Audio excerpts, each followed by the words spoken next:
සුබම සුදුව උදෑසනක් ඔයාලා හැමෝටම. ඉතින් අද මම පින්න පැතින්දර ටිකක් දුරකට ආවා. කිලෝමීටර් 200කට කිට්ටු වෙන්න වෙලා ටිකක් දුරයි. මම ඉතින් ආවා වයින් ෆැක්ටරියක් බලන්න. මට හිතුණා ඔයාලටත් ඒ ගැන පොඩි විස්තර ටිකක් අරගෙන එන්න මේ වීඩියෝ එකෙන්. මේකේ විශේෂත්වයකට තියෙන්නේ අපේ මේ ලංකාවේ අය තමයි මේකේ ගොඩක් වැඩ කරන්නේ. මොකද ඒගොල්ලෝ තමයි මේක කොම් බලාගන්න කරන්නේ. යාලා තින් තමයි සම්පූර්ණ වීඩියෝ නිෂ්පාදනය වෙන්නේ. ඉතින් මට හිතුණා ඉතින් ඔයගොල්ලන්වත් මේකට එක්කගෙන ගිහිල්ලා මේකේ වෙන විස්තර ටිකක් ඔයගොල්ලන්ටත් ඉතින් පෙන්නන්න. මේකේ කොහොමද වැඩ වෙන්නේ, වැඩ කරන්නේ කොහොමද කියලා. ඉතින් අපි අත් එක කතා කරලා බලමු එහෙනම් මේකේ කොහොමද වැඩ සිද්ධ වෙන විදිය. මේ ඉන්නේ මෙයාගේ නම නදුන් ගුණවර්ධන. මෙයා තමයි මේ ෆැක්ටරිය සම්පූර්ණයෙන්ම පාලනය කරන්නේ. ඇත්තටම කිව්වොත් ඉතින් අපි අත් එක කතා කරලා බලමු මේකේ ඉස්සරහට වැඩ ටික කොහොමද වෙන්නේ කියලා. එහෙනම් අපි බලමු එයාගෙන් විස්තර අහලා. මේක 570 පටන් ගත්ත මේ කර්මාන්ත ශාලාවක්. අපේ තියෙන්නේ මිදි වලින් වයින් හදන එකක් මේකේ. දැන් අදට ඉන්නේ ෆිලිප්පෝ කොර්නාක්කියයි කැතරිනා කොර්නාක්කිය තමයි මේක පාලනය කරන්නේ. මම මේකේ මේ ඔක්කොම වයින් මිදි කඩලා ගෙනාට පස්සේ වයින් බෝතලයට එනකන් මම තමයි බාර වෙන්නේ සම්බන්ධ. ඒ ටික තමයි මම වෙන වැඩ කටයුතු. අපේ තියෙනවා හෙක්ටයාර් කිව්වොත් 100ක් විතර මිදි වතු. ඔක්කොම තියන්නේ අපි මෙහෙ තියෙන්නේ මේ ඉතාලිය අබ්රුත්සු ප්‍රදේශය අපි ඉන්නේ. අපේ මෙහෙ ප්‍රසිද්ධම තෙරම වලට මොන්තපොලුචානෝ කියන වීනක තමයි ප්‍රසිද්ධම. ඒක තමයි අපි නිෂ්පාදනය කරන්න වැඩිපුරම. අපේ තියෙන 70%ක් වගේ ඒක තමයි අපි මේ නිෂ්පාදනය කරන්නේ. ඊට අමතරව අපේ තියෙනවා වයිට් වයින් එකක් තියෙනවා ට්‍රෙබියානෝ කියලා.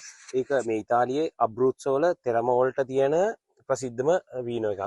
මම මේ කර්මාන්තශාලාවේ අවුරුදු 16ක් දැන්ට රැකියාව කරනවා. මේ පවුල් මේ ඇත්තටම කිව්වොත් මේක වලව්වක් අපේ ලංකාව විදිහට කිව්වොත් එහෙනම් වලව්වක් කියන ඒ කියන්නේ සම්ප්‍රදායික විදිහට තමයි එන්නේ. අදටත් එයාලා රැකගෙන යනවා. හොඳම ඉතාලිය නිෂ්පාදන හොඳම වීනෝ එකක් තමයි අපේ නිෂ්පාදනය වෙන්නේ. මට තියෙන ප්‍රශ්නයක්. ඔය මේකේ වීනෝ වර්ග කීපයක් කොච්චර ප්‍රමාණයක් හදනවද? අපේ තියෙනවා මෙහි 70%ක්ම අපි නිෂ්පාදනය කරන්නේ රතු වයින් රෙඩ් වයින් නිෂ්පාදනය කරන්නේ. රෙඩ් වයින් තියෙනවා අපේ තියෙනවා විත්සාරෝ, විනෙල කෝස්ටේ, කෝල්ලෙ කූපෝ, මොන්තපුල්චානෝ, කාසනෝවා වීනෝ වර්ග 5ක් තියෙනවා රෙඩ් වයින්. ඊට අමතරව වයිට් වයින් තියෙනවා පෙකොරීනෝ, පස්සරීනා, ට්‍රෙබියානෝ. ඊට අමතරව අපි හදන රොසේ එකක් චිරාසෝලෝ.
මේකට තමයි අපි විදිකරලා කඩලා දාන්නේ.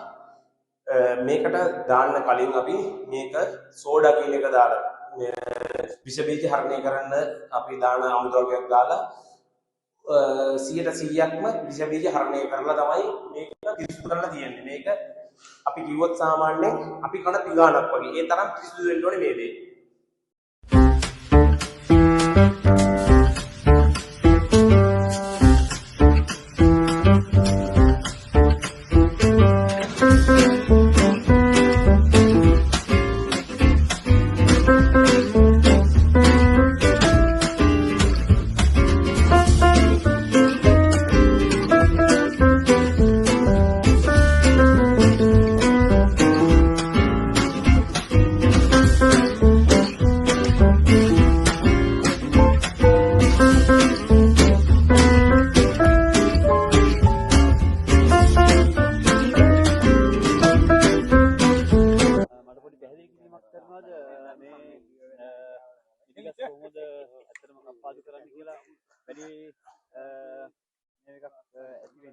අපි දැන් ඉන්නේ මේ අප්‍රේල් මාසේ. මේ ඇවිල්ලා දළු දාන කාලේ. මේ තියෙන දැල්ල තියෙනව නේද? මේක තමයි විදි අත්ත එන්නේ. මේක සාමාන්‍යයෙන් බිමට එනකම් එනවා. මේකේ තියෙන ජෙර්මෝල්ලි කියලා කියන්නේ ඉතාලියෙන් කිව්වොත් එහෙම. මේකෙන් තමයි මිදි හැදෙන්නේ. මේ මෙන්න මෙතන තියෙන මෙන්න මෙතන තියෙන දේ තමයි ඒකෙන් තමයි පළතුර නිෂ්පාදනය වෙන්නේ.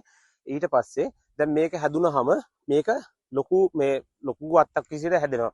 මෙතනින් හැදෙනවා ලොකු අත්තක්. මේක සාමාන්‍ය අගෝස්තු ජූලි මාසෙ විතර වෙද්දි මේ අත්ත සාමාන්‍ය මේ බිමට එනකන් එනවා. ඊට පස්සේ අපි හැම අවුරුද්දකම මේ කප්පාදු කරනවා කියන්නේ දැන් මේ ගහ බිම ඉඳන් පටන් ගන්න. බිම ඉඳන් පටන් ගන්න මේකේ මෙන්න මේ ටික තමයි අපි ආරක්ෂා කරන්න ඕනේ හොඳටම. දැන් අපි ගත්තොත් එහෙම මේකෙන් හැදෙන අත්ත මෙන්න මේ වගේ. මෙන්න මේ අපි ගිය අවුරුද්දේ කපපු අත්තක්. ඒ ඇත්තේ ගහට ළඟම තියෙන මෙන්න මේ අපි ඉතාලියෙන් කිව්වොත් එහෙම ජෙම්මා කියලා කියන්නේ පළවෙනි සිංහල භාෂාවෙන් කිව්ව පුරුක් කියලා කියන්නේ ඒ ළඟම තියෙන පුරුක් දෙක තමයි ලබන අවුරුද්දේ තියන්නේ. එතකොට අපි කරන්නේ මේ ඔක්කොම ටික කැපුවා මෙතනින් එන ළඟම තියෙන ගහට ළඟම තියෙන පුරුක් දෙක තමයි අපි තියන්නේ.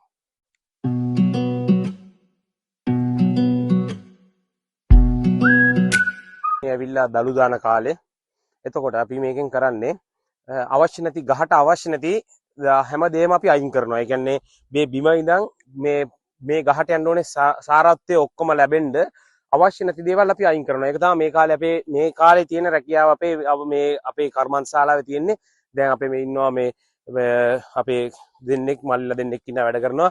එයාලා කරන්නේ අවශ්‍ය නැති අතු ඔක්කොම කඩන එක තමයි කරන්නේ. එතකොට මේ ගහේ තියෙනුනේ පළතුරු හැදෙන අත්ත විතරයි තියන්නේ. අපි ඒ ටික තියලා ඉතුරු අනවශ්‍ය ටික ගහට අනවශ්‍ය නිකන් හැදෙන ටික ඔක්කොම අයින් කරනවා. ඒක තමයි මේ කාලේ අපි කරන රස්සාව.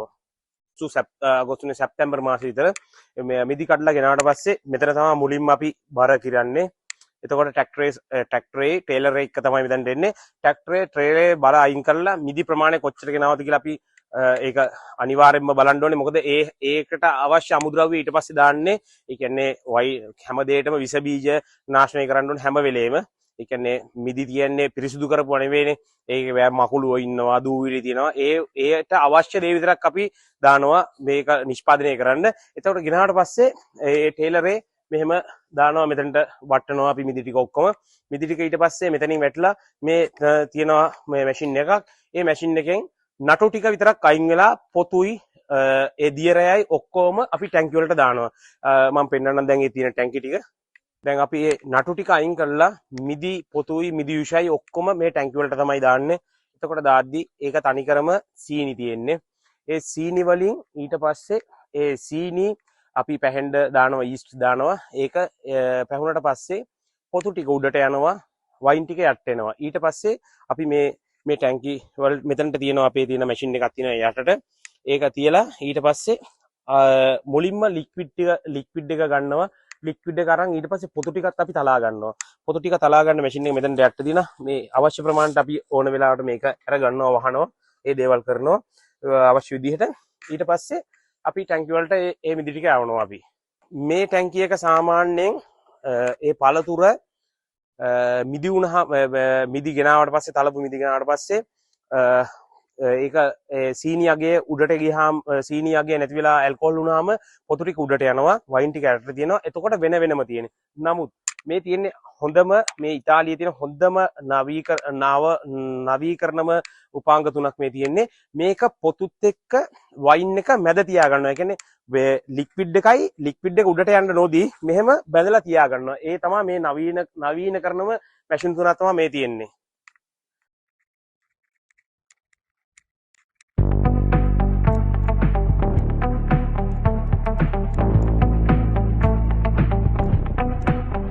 Guess that's what I get for leaning into the best friend. Now I've got one more accent, two less hands here for holding. Ignored all of my reasons for running far from my feelings. Now I'm down on my knees and watching you as you leave. වසන්ත මේ තමයි මිදි තරණ යන්ත්‍රය කිව්වොත් අපි මේකට තමයි ඒ කියන්නේ liquid එක ගත්තට ඒ කියන්නේ මිදි ගෙනාවට පස්සේ ඒ සීනියගේ අයින් වෙලා මේ මද්‍රව්‍යයක් සෝරි ඇල්කොහොල් බවට පත් වුණාට පස්සේ අපි ලික්විඩ් එක ගත්තට පස්සේ ඒ ඉතුරු වෙන ටික තලන්නේ මේ මැෂින් එකෙන් තමයි තලන්නේ මේක ඇවිල්ලා මේකට අපි දැම්මට පස්සේ පැය 4ක විතර ඒක තැල්ලා අර අපි කිව්වොත් තේ මණ්ඩි ගන්න අන්න ඒ වගේ උපරිම ඒ සාරය ගන්න මේකෙන් තමයි අපි ගන්නෙ මේ ඉතාලි සංස්කෘතියේ පැරණිම විදිහට මිදි තලන තිබ්බ යාන්ත්‍රණයක් තමයි මේ තියෙන්නේ මේකට මිදි දාලා යුෂය ගන්න මෙතනින් එළියට දැන් අර අපි කලින් පෙන්නපු නවීකරණ යන්ත්‍රණ වගේ නෙවෙයි කලින් තිබ්බේ ඉස්සර තිබ්බ කාලේව තමයි මේවා ඊට පස්සේ මෙතනින් තමයි මිදි යුෂය ටික එන්නේ පොතු ටික අයින් වෙනවා මේකෙන් ඒ කියන්නේ මිදි සාමාන්‍යයෙන් අවුරුදු 200 300කට කලින් මේ මිනිස්සු පාවිච්චි කරපු එකක් තමයි මේක අදට සමහර මේ ගෙවල් වල අදටත් පාවිච්චි කරන මේ යන්ත්‍රණය වසන්ත මෙතන තමයි අපි මේ වයින් ගබඩා කරලා තියෙන්නේ සාමාන්‍යයෙන් මේ ටැංකිය එක ලීටර් 20000ක් දාන්න පුළුවන් මේ ටැංකිය එක 20000ක් දාන්න පුළුවන් මේ ටැංකිය එක සාමාන්‍ය ලීටර් 15000ක් දාන්න පුළුවන් මේවා තියෙන ගොඩක්ම තියෙන අපි 175ක් විතරම තියෙන රතු වයින් තමයි තියෙන්නේ හැම ගොඩක්ම අපේ නිෂ්පාදනයේ රතු වයින් මේ හැම දෙයක්ම 100%ක්ම නැචරල් වයින් තමයි අපෙන් නිෂ්පාදනය වෙන්නේ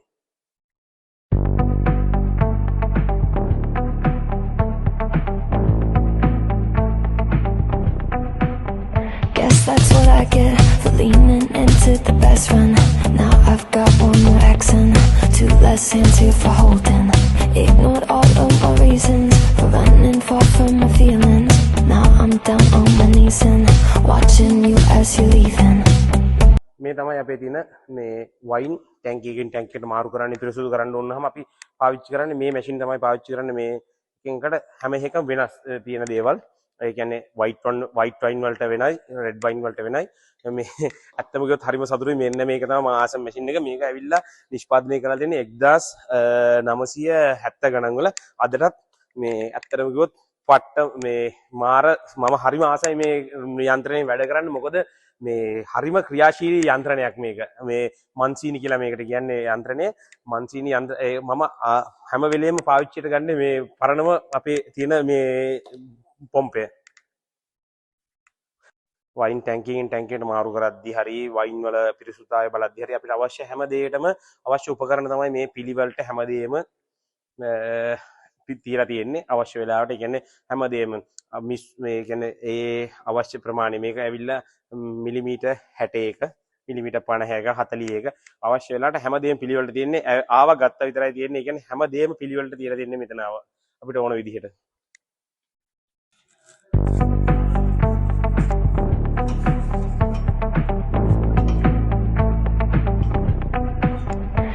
That's what I get for leaning into වසන්ත මේ තමයි අපේ කර්මාන්ත ශාලාවේ හදවත කිව්වොත් ඇත්තමට කිව්වොත් කෙටියෙන් කිව්වොත් හදවත එන්න බලන්න අපි යමු එතන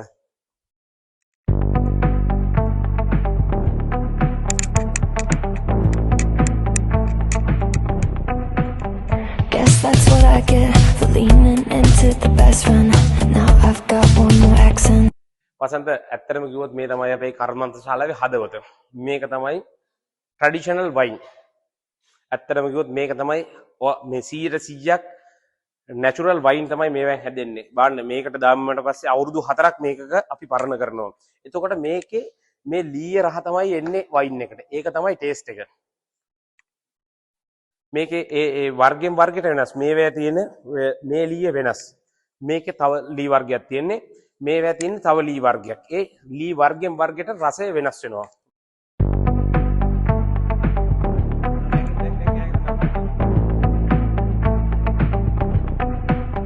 Guess that's what I get for leaning into the best friend. Now I've got one more accent, two less hands here for holding. Ignored all of my reasons for running far from my feelings. Now I'm down on my knees and watching you as you're leaving. I hear you say goodbye and I say I'm fine, but if I'm honest. ඉතාලියේ පැරණිම වයින් හදපු ක්‍රමය. ඒ කාලේ ඇලුමිනියම්වත් මුකුත් කිසිම දෙයක් තිබුණේ නැහැ. මේ මැටි බඳුන් තමයි ඒක මේකෙන් එන්නේ වෙනම. දැන් අපි කලින් ගියා බලන්න ලී බැරල් වල දාලා තිබ්බ වයින් දැක්කා. ඊටත් වැඩිය අමුතුම රසක්. අපි ගත්තොත් ලංකාවේ ගුරුලේත්තුවෙන් අපි වතුර බොන්නේ අන්න ඒ වගේ තමයි මේකෙන් වෙන්නේ. මේකට වයින් දැම්මට පස්සේ අර මැටි බඳුනේ දෙද්දි අපිට දැනෙන්නේ සීතලක් වගේ අන්න ඒ වගේ සෑහෙන වෙනසක් වෙනවා මේකට වයින් එක දාපුවාම. හරිම මේ සාමාන්‍ය මේකේ වයින් බෝතලයක් මිල අධිකයි. සෑහෙන මිල අධිකයි. මොකද මේකට සෑහෙන වැඩ කොටසක් කරන්න ඕනේ අපි මේකේ වයින් බෝතලයක් නිෂ්පාදනය කරන්න.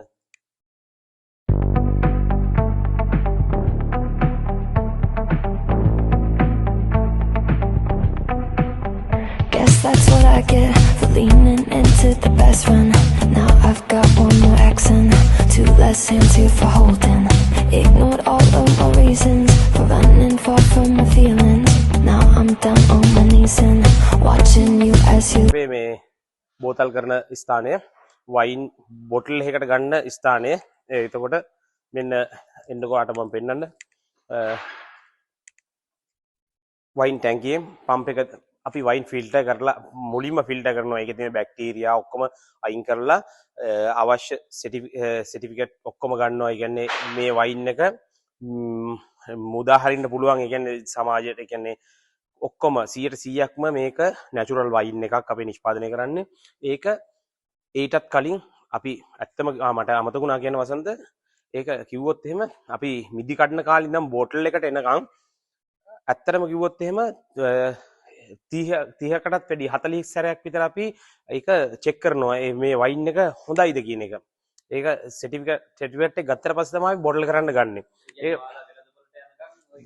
වගකීම අනිවාර්යයෙන්ම කිසි දවසක කිසිම කම්ප්ලේන් එකක් නැති වෙන්න තියෙන්න බෑ කිසිම දවසක. ඒකත් කරලා ෆිල්ටර් කරලා ඉවරුණාට පස්සේ බොටල් කරද්දිත් යම් කිසි පොඩි හරි කියන්නේ අපි නිකන් කීමට කිව්වොත් කෙස් ගහක් කර තිබ්බොත් මේකෙන් හරහා තමයි ෆිල්ටර් වෙලා තමයි මේ ෆිල්ටර් තුනක් තියෙන්නේ. මේ ෆිල්ටර් වෙලා තමයි මෙතනට තමයි එන්නේ. මේ තමයි වයින් එන තැන. ඊට පස්සේ බෝතල් ආවට පස්සේ මෙතනින් තමයි බෝතල් ගැසේ මේ බෝතලෙට මේ වයින් වැටෙන්නේ. ඊට පස්සේ මෙතනින් තමයි මේ වදින්නේ කොරොප්පේ. අපි සිංහලෙන් කිව්වොත් එහෙම ඔයාලට මම පෙන්නන්නම් මේක. මේක වදින්නේ මෙතනින්. මේ කොරොප්පේ වදින්නේ මෙතනින්.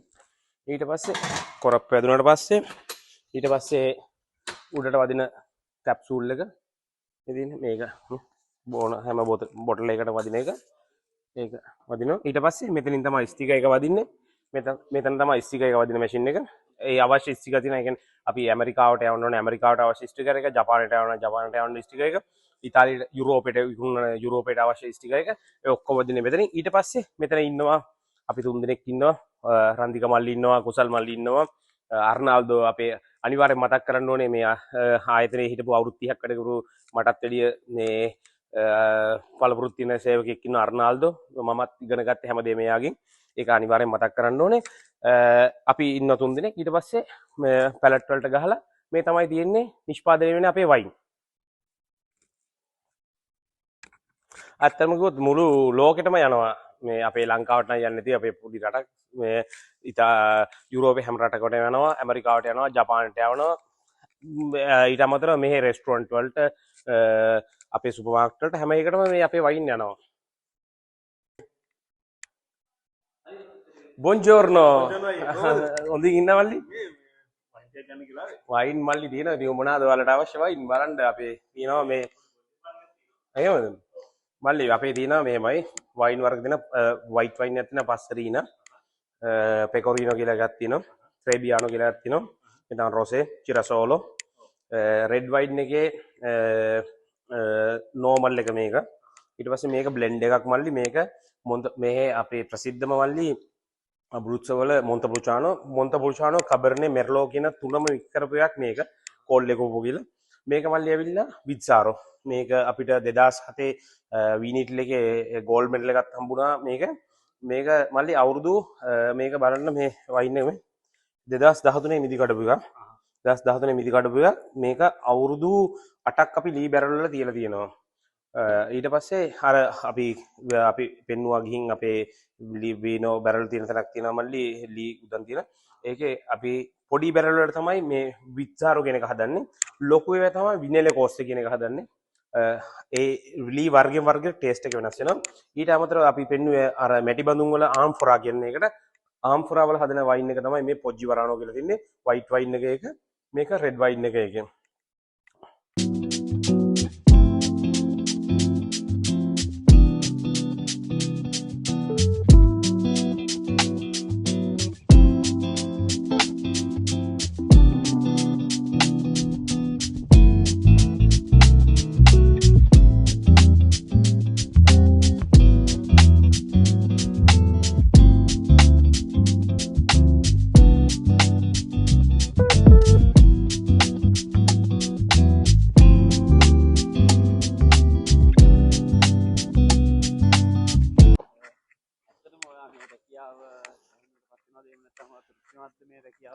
දැන් අවුරුදු ඇත්තම කිව්වොත් මම ඉතාලියට ආවේ 2007 ආවේ 2007 2009 මෙතනට රැකියාවට පැමිණියේ.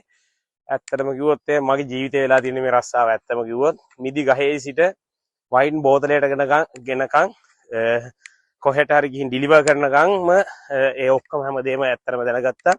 මම එද්දි මිදි ගහක්වත් දැකලා තිබුණේ නැහැ ජීවිතේටවත්. නමුත් හැමදේම ඉගෙන ගත්තා මෙතනින්ම ඉගෙනගෙන මට ඇත්තටම ආසයි තුන මේ මම ඇත්තටම කිව්වොත් කෘෂිකර්මයට හරිම ආසයි. ලංකාවෙත් ඒ වගාවට හරි ආසයි. ලංකාවට යන්න විදිහක් නැහැ. දැන් ඉතින් මෙහෙටම අපි පදිංචියට ඇවිල්ලා තියෙන්නේ ළමයිත් මෙහෙ හැදෙන්නේ. අපි මෙහෙ නැවතින්නේ අනිවාර්යෙන්ම. ඒ නිසා ඉතින් මගේ ජීවිතේ තමයි මේක.